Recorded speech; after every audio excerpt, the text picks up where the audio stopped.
तो hello everyone, बहुत बहुत स्वागत है दोस्तों एक बार फिर से आप सभी को आर के क्लासेस में। दोस्तों आज की इस वीडियो में हम बात करने वाले हैं कक्षा 10 विज्ञान के महत्वपूर्ण प्रश्नों के बारे में।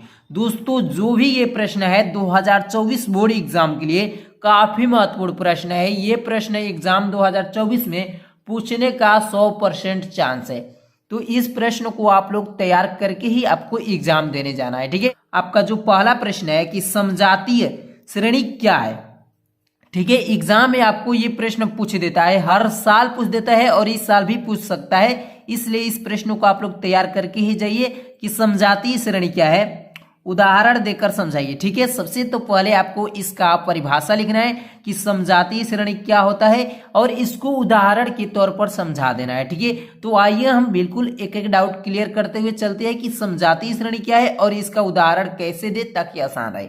तो देखिए यहाँ पर समजातीय श्रेणी क्या है, तो यहाँ पर देख सकते हैं इसका उत्तर कि समजातीय श्रेणी समान संरचनाओं और समान रासायनिक गुणधर्मों वाले कार्बनिक यौगिकों का एक समूह है। ठीक है, क्या मैंने बोला कि समजातीय श्रेणी समान संरचनाओं और समान रासायनिक गुणधर्मों वाले कार्बनिक यौगिकों का एक समूह है जिसमें क्रमागत यौगिक CH2 समूह द्वारा भिन्न होती है। यहाँ पर CH2 समूह द्वारा भिन्न होने का मतलब है कि जो हम यौगिक लेंगे समजातीय श्रेणी का, उसके जो बीच का अंतर होगा वो CH2 होगा, यानी कार्बन और हाइड्रोजन के बीच का CH2 समूह का क्या होगा, भिन्न होगा, यही इसके बीच अंतर होगा। वही कह रहा है कि जिसमें क्रमागत यौगिक CH2 जो ये आपका यौगिक है, तो CH2 समूह का तो आपको पता चल गया कि इसका कहने का मतलब क्या है कि CH2 समूह द्वारा भिन्न होगा,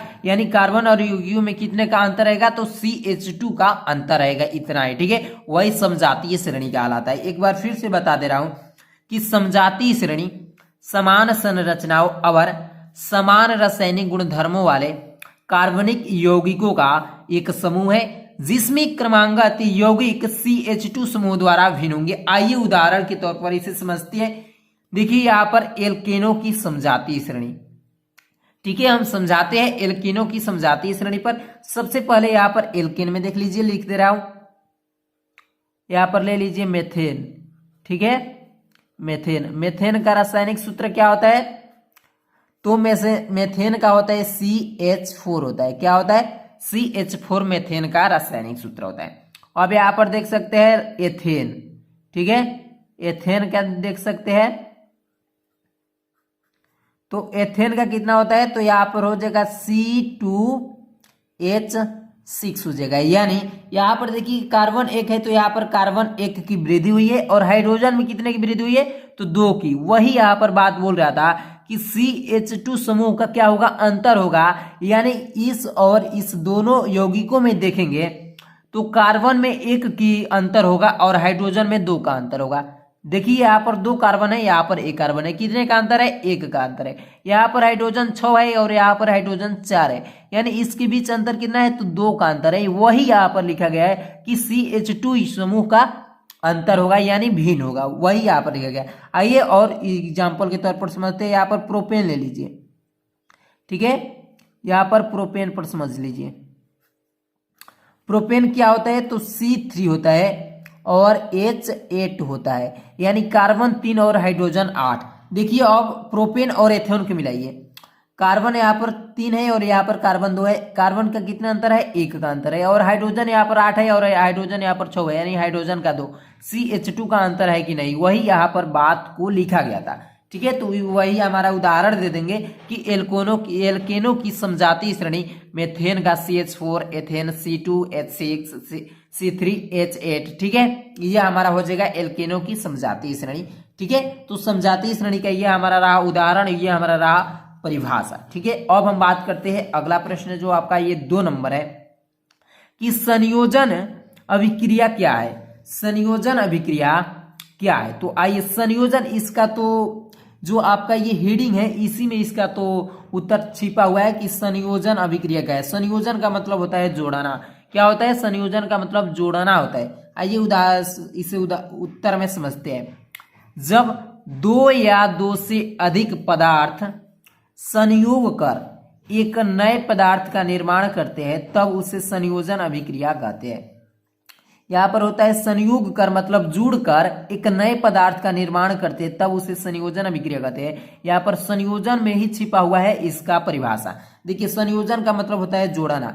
दो हम पदार्थों को जब जोड़ेंगे तो एक हमें नया पदार्थ मिलेगा।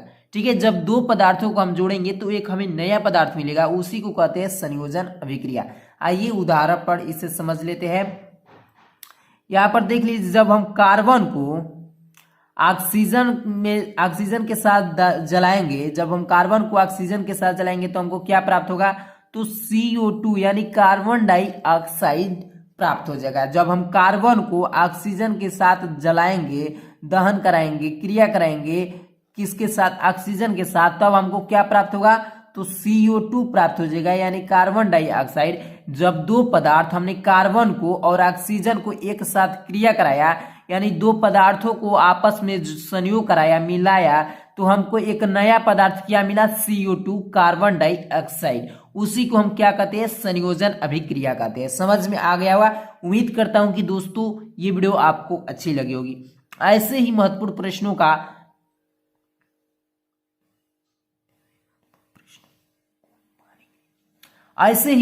प्रश्नों को पाने के लिए मेरे चैनल को सब्सक्राइब कर साथ ही साथ बेल आइकन की घंटी को भी हिट कर लीजिएगा। तो आज की इस वीडियो में इतना ही रहने देते हैं। तब तक के लिए जय हिंद, जय भारत।